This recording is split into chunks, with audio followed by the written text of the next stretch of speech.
don't know what's going to happen in the next few days here, but I thought it would be useful to share that the sun is now transiting gate 60, and in the human design system, if you look at your chart, gate 60 lives in the root center, and the sun, with respect to where we are on the earth, is emanating rays of this gate 60, and I would like to explain what that is. And I'm going to just do it by sharing what I wrote this morning. I publish a daily newsletter about this, so I don't know if you'll see this, but here's what I wrote. The sun now transits gate 60, the gate of acceptance, aka limitation, in the first line investigator today, January 16th. And it will be doing this, the sun will be in this energy for the next 5 days.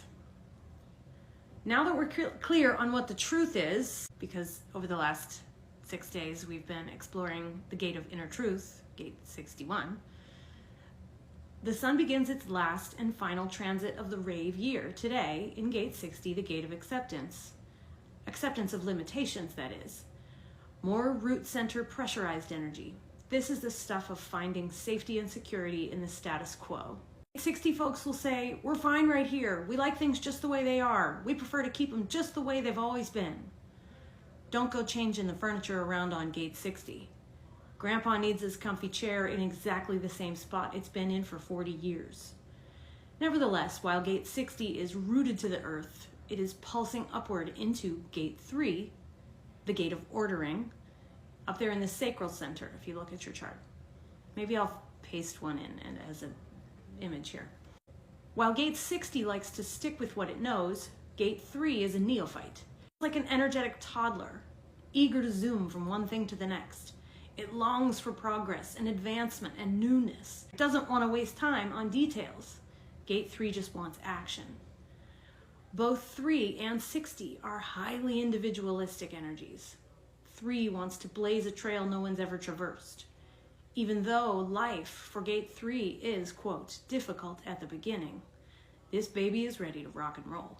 It just sometimes leaps before it looks, pushes ahead too soon, makes a mess of things by acting impatiently, and eventually, usually when it's too late, realizes it can't put anything in order at all.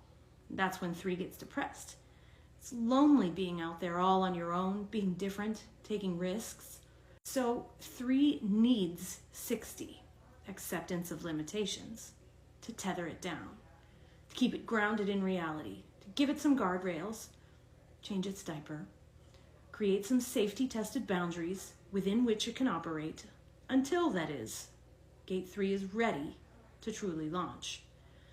If it can be patient enough and wait for gate 60's pulsing pressure to mutate, 3 will fling far forward, and all those loose details will easily fall into place in the future.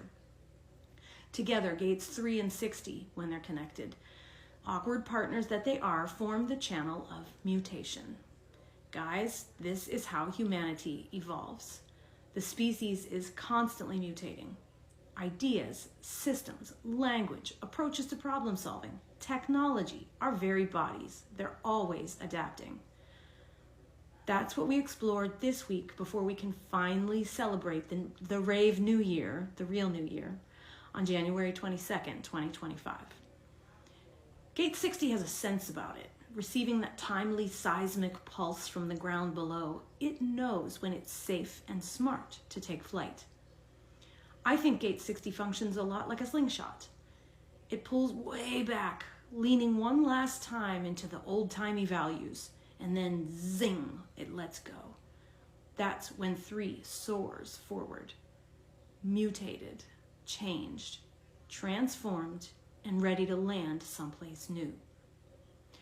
On this first line investigator day in the sun's transit through gate 60, then we recognize that before we can make necessary updates, adjustments, or advancements, the slingshot needs to pull back. At this time, we're taking stock and facing the somewhat harsh reality that, well, certain parts of our lives just are the way they are. Our current situation may not be perfect. Conditions might exist, which might indeed suck balls, but they're outside of our control and there's not much we can do to change them. Still, despite those limitations, today we have the power to say, It is what it is, and it's going to be okay. We are going to find a way to just deal with it, and we're not going to complain a bunch. At this time, we are receiving the gift of being able to accept those limitations for what they are. Structures or systems that were put into place at some point along the way to guide us, keep us safe, and keep us from screwing up royally. At some point, our situation will indeed change. Like a good grandfather, Gate 60 knows when a child is ready to ride a bike. He's just standing by right now, making sure we don't take the training wheels off too soon. Okay, so that's what I wrote.